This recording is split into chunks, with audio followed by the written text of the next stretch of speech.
Hey YouTube, I figured I should make a video updating you guys on the BLM Mustang, who I did name, by the way. His name is Soup, and I just wanted to let you guys know where he's at, basically just answer some questions on him and let you know what's going on with him, his situation, kind of a rundown from the last time that you saw a video on him. So his first few days he started out fairly normal in the gentling process, maybe a little bit more snorty and standoffish as you guys saw in the video, but nothing too bad. As time went on and we progressed through work, he got more and more difficult and a little bit more dangerous to be around. Not so much in the sense that he was mean or aggressive or coming at you, but dangerous in the kind of unpredictability, or even if it was predictable, his reactions were just very big. And again, not like he's aiming for you or trying to come towards you, but just really big reactions. He felt strongly about things. That made me realize that, one, it's good he's not a 100-day competition horse, and two, he might not be a timeline horse at all, because I need to make sure that they're gentled and safe to go on the road and travel and kind of live the lifestyle that I do in the summer for clinics. And he kind of seemed like one that maybe wasn't going to be cut out for that lifestyle. So that started to make me a little bit worried that he wasn't going to be ready in time to live like that, where I change locations every day. It's very chaotic. It is hard on a horse. You have to be a very specific type of horse to be okay with it. So I was thinking he wouldn't be ready for that. And his breathing got a little bit weirder. He started to, you could hear the snorting, how loud his snorts were in the videos. They were kind of like scream snorts. It started to get louder and a little more whistly and a little more common for him to do it. So then I was wondering, you don't fully necessarily know what happens on the range, so like maybe he was roped or something and has some sort of scar tissue in his trachea, or it's hard to know. So he wasn't coming along that way, so right away that made me think, okay, if I bring him back to the storefront I picked him up at, he either needs to be guaranteed to go out with a very skilled adopter, or he's just going to keep getting passed around, and his mental strength, he wasn't going to be able to deal with that very well. He's kind of a fragile guy, very sensitive, and I didn't want to do that to him. So I kept trying. I started to ask a couple different trainers for their opinions and ideas. I had a few come out to be like, hey, because I'm kind of swamped with training horses right now, so they always take priority over my own projects, but I had a few different people come out and I was like, hey, can you assess this horse? Would you be interested in taking him for a couple weeks and trying some things, but he would still stay in my care? And they were like, nope, out of our skill set. I did have one friend who's a really awesome Mustang trainer. She doesn't have room right now, but she thought that maybe with some time he would be doable, but he's a bit of a longer one. And then there's this really fantastic colt starter in this area that I've worked with before, and you know, he wasn't really getting back to me on if he would take him or not. He's kind of like a guy where either you get in with him really quick or it's like a game of back and forth. So when the opportunity came up after a couple weeks of me seeing what there was available for me to get help with this horse, and he was like, oh yeah, I could take him today, I jumped on that. So I brought him over to this facility for about a month, and from here, he, in my opinion, some areas got better, but I think the pressure and the style of training, basically there's two ways, and I know I'm kind of going in a circle. There's two ways this horse could have needed to help. One, slowing it down where it was going to take years to get him gentled and safe, but really, really slowing it down. And I don't have the facility to do that right now. I board my horses. I pay full board. I can't have one just sit here, especially when I'm not here. It kind of creates a risk and danger factor, and I'm not here half the year. I'm just not set up to have one long term like that if they can't get on the road with me. So he either needed a really slow approach, and to get a trainer to take one for that is hard because they're swamped with horses that also need similar things. Or he needed a little bit more pressure put on him, and it was not safe enough for me to do this without a pony horse or by myself. This place has a pony horse. They have two people that can be helping out. To sum up his time there, I think he kind of maybe got a little bit worse.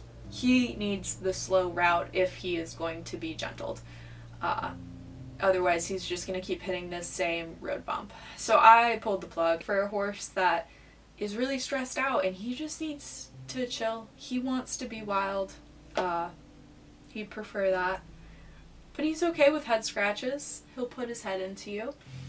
So I started to look for sanctuaries, and none of them had space all over the country. I was like, okay, if I really need to, I will load him up and haul and go somewhere.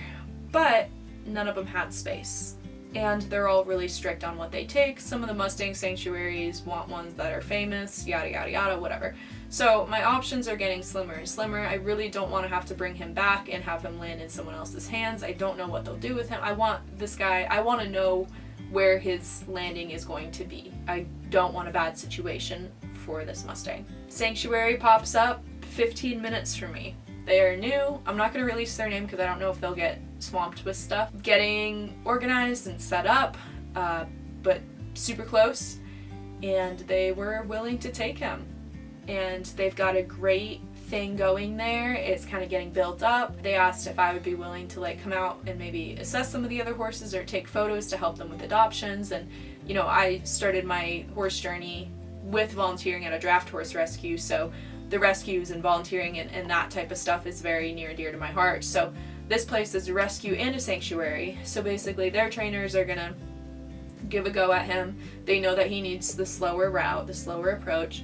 And if he is not suitable to be a companion one day or be handleable on the ground, he will join the sanctuary of wild Mustangs that they have, where they are cared for and they basically are guaranteed that home forever. That is his situation. When I went to pick him up from the trainer that I was getting help from, he was very, very stressed out. And I felt bad because it was worse than when I brought him there. But as soon as I got to the facility and unloaded him from the trailer, I let him off. Oh my gosh, he had such a release. Like, he wanted to be next to me quietly, not like he's all of a sudden domesticated, but like you could tell he was grateful and thankful for kind of the next plan or step. I don't know. I'm not really into the woo-woo stuff or like all of the weird feelings, but I think he knew. I think he felt a sigh of relief. I think he felt a sigh of relief from me, knowing what his situation was going to be, finding something for him, and I think he felt one for himself for the situation he was going to be in. I just feel like he knows. I feel like he knows. But it was a hard decision because I did ask people to help, and there were some people that were able to help a little bit for that month when I was getting help from the trainer to say like, hey, this horse is everyone's horse. We just want the best for him. Is anyone wanting to help support this guy? So I kind of cleared it with all of them to be like, hey, this is the route it's going. I don't think this type of training is great for him. I think he needs this really slow route, and he can live at one place and have a calm approach if he wants, if not be a sanctuary horse. And they were all on board. So that was really nice and relieving. It was not an easy decision because I really like this guy. I think he's built great. I think once he lets his guard down, his brain is really good in there, but he needs the slowest situation ever. He needs really, really slow. But he's not mean, and you gotta give that to him. Despite how scared he is, despite how much he doesn't want to do it, he's not mean. The decision was very, very tough because I don't ever want to feel like I'm failing the horse. If I had my own facility, not that this also isn't saying anything. I love where I am.